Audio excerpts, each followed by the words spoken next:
አሰላሙ አለይኩም ወራህመቱላሂ ወበረካቱ። እንዴት ናችሁ? ሀባይብ ሰላም ናችሁ ወይ? አላህ አልሐምዱሊላህ ደህና ነን። ሰሞኑን ደግሞ ተጠፋፍተናል ማለት ነው። ያው ትንሽ ስላልተመቻቸልኝ ነው የጠፋሁት ማለት ነው። እንደዚሁም ደግሞ ብዙዎቻችሁ ለምን ያበሻ ምግብ አትሰሪም ለምን እያላችሁኝ ብዙ ጥያቄ እያየሁኝ ነው ማለት ነው። እንግዲህ ከብዙዎቻችሁ ያንኛይቱን ጥያቄ ለመመለስ ያው አሳይ ባለችው መሰረት ዛሬ ላሳያችሁ የቀይ ወጥ አሰራር ይዤላችሁ መጥቻለሁ ማለት ነው። ያው እንግዲህ እንደሚታወቀው ማንኛችንም ሀበሻ ይሆን ቀይ ወጥ መስራት አያቅተንም። ያው ግን እንደዛ ብላ ያለችው ያው ለምን ይቅርብሽ እሱንም ስሪው እንጂ ለማለት አስባ ይመስለኛል እንጂ ብዙዎቻችን ወጥ መስራት መቼም አያቅተንም አይደል እንዴ? እና እንግዲህ አንቺ እህቴ የት ነው ያለሽው? ባልሽው መሰረት ያያችሁና ሲያምር ነው ማለት ነው ማሳያችሁ። እንግዲህ ይሄንን የቀይ ወጥ ለመስራት የሚያስፈልገን ግብአቶች ያው እንደሚታወቀው ሁላችንም እናውቀዋለን። ነገር ግን እኔ አንዳንድ ነገሮችን ጨምሬያለሁ ማለት ነው። ለምሳሌ አገራችን ምስማስ የሚባሉ ቅመማ ቅመሞች አሉ አይደለ? በዛ ፈንታ ደግሞ የዚህን ሀገር ቅመም ተጠቅሜያለሁ ማለት ነው። ያው እንግዲህ ምንድነው የተጠቀምሽው ማለታችሁም አይቀርም ወደፊት የምናየው ይሆናል እና ማለት ነው። አንቺ እህቴ ያው እየተሰራልሽ ነው ግቢና ቪዲዮውን እስከ መጨረሻው ተመልከች ማለት ነው። ዛሬ እንግዲህ ላንች ነው ይሄ ማለት ነው እና ማለት ነው ይሄንን ቀይ ወጥ ለመስራት የሚያስፈልገው ግብአት ያሳያችኋለሁ ማለት ነው። ቪዲዮውን እስከ መጨረሻው ተከታተሉት። እናም ማለት ነው ምልላችሁ ነበር። እናም ደግሞ የለሃም ነው ማለት ወይ እንግዲህ የከብት የፍየል የበግ የሚለውን አላውቅም። ያው ግን የስጋ ወጥ ነው ማሳያችሁ ማለት ነው። እዚህ ጋር እንደምታዩት ስጋውን አውጥቻለሁ ተልጅ ስለነበረ ከፍሬዘር አውጥቻለሁ ማለት ነው። እዚህ ጋር ደግሞ ሽንኩርት ቀይ ሽንኩርትና ነጭ ሽንኩርት ይሄ ግዴታ ነው ያስፈልገናል ማለት ነው። እና እንደዚህ ጎረድ አድርገዋለሁ። በእንትን ነው የምፈጨው በሰላጣ ማለት ነው። በማሽን መፍጫ ነው የምፈጨው። እና በመጀመሪያ ነጭ ሽንኩርት ነው የምፈጨው። ከዛ ቀይ ሽንኩርት እፈጫለሁ ማለት ነው። እና ቀጣዩን ፓርት ደግሞ አብረን የምናየው ይሆናል ማለት ነው። ወጥ ጓደኞቼ እና ግን እንዴት ናችሁ? ደህና ናችሁ ወይ? ደግሞ ተናፍቃችኋል ማለት ነው። እናንተ አይደለም ያው እኔ ግን ያው መጥቻለሁ ማለት ነው። ባትፈልጉኝም መጥቻለሁ። ደግሞ እንደምታዩት ነጭ ሽንኩርቱን ፈጭቼ የሰሃን ላይ አድርጌያለሁ ማለት ነው። ቀይ ሽንኩርቱን ነው የምፈጨው። ቀይ ሽንኩርቱን ደግሞ ፈጭቼ ከጨረስኩ በኋላ ቀጣዩን አብረን የምናየው ይሆናል እና እንደዚህ ነጭ ፈጭቼ ጨርሻለሁ። እሱን ፈጭቼ ከጨረስኩ በኋላ ያው ብረት ድስታችን ላይ እንጨምረዋለን። ከዛ ጋዛችን ላይ እንጥደዋለን። ቀጣዩን ደግሞ የምናየው ይሆናል ማለት ነው። ውድ ተመልካቾች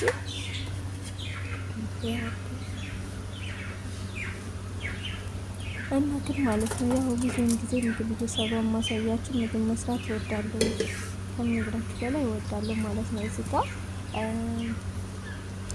መግለጹ ላይ ብዙም ባይሆንልኝ ነገር ግን ምግብን ስሰራ ማለት ነው በትክክለኛ ምንድነው የሚባለው በቃ ምግቡ ግብአቶችን እናንተ ልብ ብላችሁ ተመልከቱ። ትንሽ አገላለጽ ላይ ትንሽ ላልገልጽላችሁ እችላለሁ።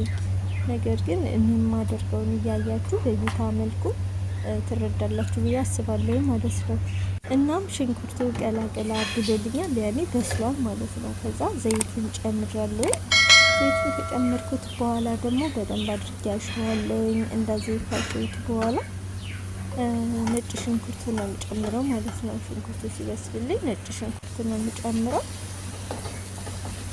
ነጭ ሽንኩርቱን ከጨመርኩት በኋላ ከዛ ደግሞ በርበሬ የምንጨምረው ማለት ነው።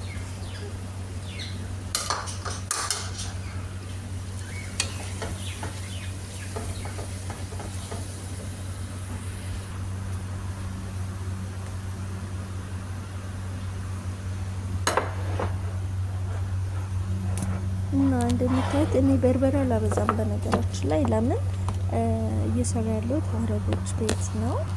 ያው እነሱም ስለሚበሉ ለእነሱም ጭምር ስለሆነ ማለት ነው። በርበሬ ብዙም አላበዛም፣ ግን እንትን ጨምርበታለሁ እንዳቀላልኝ ማለት ነው። ሰልሳ ጨምርበታለሁ፣ ያው መልኩን ቀላ እንዳደርግልኝ ማለት ነው። እና እናንተ በተለይ አረቦች የሚሰሩ ከሆነ የሚያቃጥል ነገር ስለማይፈልጉ ሰልሳ ጨምሩበት ማለት ነው። ጣዕምም አለው በነገራችን ላይ ሰልሳው እንዳይበዛባችሁ። ለምን የሰልሳው ጣዕም እንዳይወጣ ከበርበሬው ከቅመሙ በላይ ማለት ነው። ከወጣ ሰልሳ ነው የሚልባት እና እንደምታዩት ሰልሳውን ጨምራለሁ። አያችሁታል እንዴት ቀይ እንዳደረገልኝ እና እናንተ እንደዚህ አድርጋችሁ። ይሄ ደግሞ እንትን አፍዛጅ ማዙ መጨመርም አለመጨመርም ትችላላችሁ እናንተ እንደፈለጋችሁ። እዚህ ጋር ደግሞ እንደምታዩት ባህራት ሚሸክል፣ እዚህ ጋር ደግሞ ባህራት ለሀም ነው፣ ባህራት ለሀም የስጋ ቅመም ማለት ነው። እና እዚህ ጋር ደግሞ ገርፋ ነው የማደርጉበት። ገርፋ ጨምርበት ደስ ይለኛል። በነገራችን ላይ ገርፋ ያለው ቅመማ ቅመም ነገር በርበሬ ላይ በተለይ ቀረፋ ሲኖረው ግርፋ ነው ቀረፋ ሲኖረው በጣም ዳለ ማለት ነው። ለዛ ነው የምጨምረው።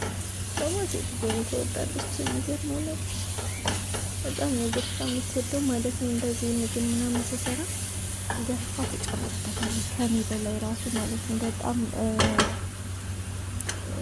እሱ ሽታ እንሽት ገርፋ ብታን ማለት ነው። ያው ግን ሲበዛ ደግሞ ስኳር ይላል እንዳታበዙበት። እና በዚህ መልኩ ሽንኩርቱን፣ በርበሬውን፣ ቅመማ ቅመሙን አሽቸው በደንብ አድርጌ እሳት አስመጥቼዋለሁ። ለምን እንዳያቃጥል በርበሬ ማለት ነው። እና ውሃ ከለስ እያረጋችሁ አሁን ለብቻው ታፍታለች። ከሸፍት በኋላ ያው ግን ሲበቃው ለሀሙን ትጨምራላችሁ ማለት ነው። ለሀሙን መጨረሻ ላይ ነው ማለት ሽንኩርቱ ከበሰለ በቃ ስጎ በአጠቃላይ ሲበስል ሲበቃው ማለት ነው። ለሀሙን ጨምረው ስጋውን ጨምረው። ለምን የዚህ ሀገር ስጋ ታውቃላችሁ ከትላጃ ከወጣ ዝም ብላችሁ ራሱ ውጭ ስታደርጉት ይበስላል በራሱ ጊዜ ማለት ነው። እና ያም ሲባል ለዛም ሲባል መጨረሻ ላይ ነው የማደርገው። ከዛ በጣም እንትን እንዳይል ማለት በጣም እንዳይበስል ሽንኩርት ጋር ካሸሁት ደግሞ በትንንሹ ነው የተከተፍኩት። ያችን በትንንሹ ከፍልም ስላለች ማለት ነው። እና በጣም እንዳይበስል መጨረሻ ላይ ነው የማደርገው። ከዛ ለተወሰነ ደቂቃ እሳት አስመታዋለሁ ማለት ነው። ያው ስጋው እስከሚበስል ከዛም በኋላ አወጣዋለሁ ነው የሚባለው። ሲበቃው አወጣዋለሁ ማለት ነው። ግን በጣም ነው የሚጥመው በነገራችን ላይ። እንዴት ነው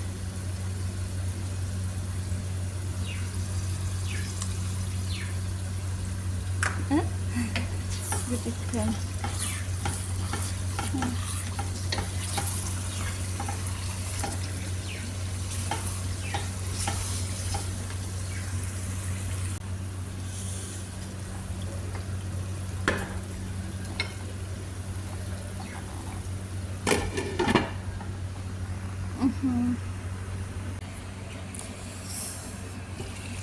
ኦፓ ማሻአላህ ተባረከ ረህማን ያ